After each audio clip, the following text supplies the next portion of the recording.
Ito na yung ating crispy chicken feet.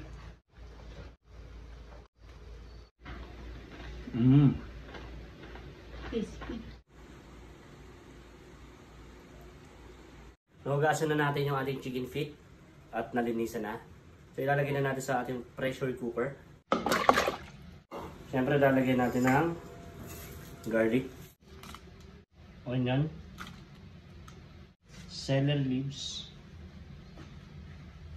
bay leaves, full peppercorn. Lagyan na natin yung ating salt at lutuin na natin.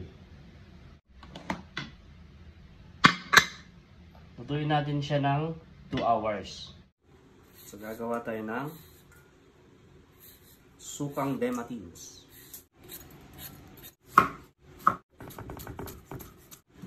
So chop onion,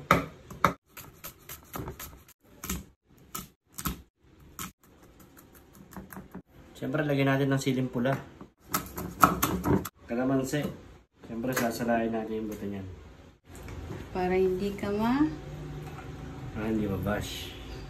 Dahil yung buto, sir.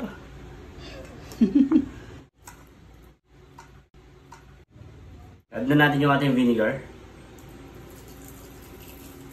salt. So dito, ito yung pinakasawsawan ng ating crispy paa.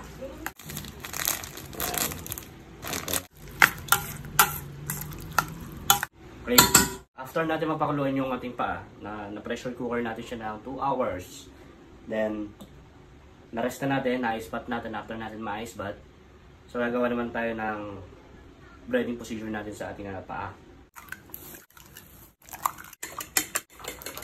So, meron tayong all-purpose flour. Maglalagay lang tayo ng onion powder, garlic powder, pinch of salt, black pepper. So, dip lang natin sa egg. may sisyo.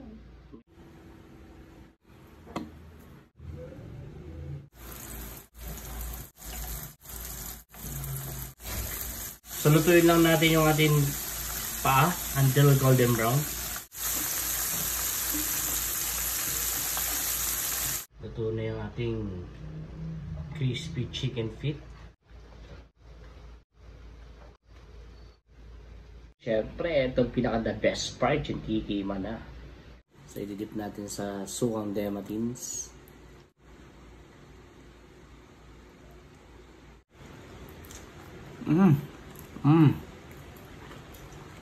Yung kabilang side naman.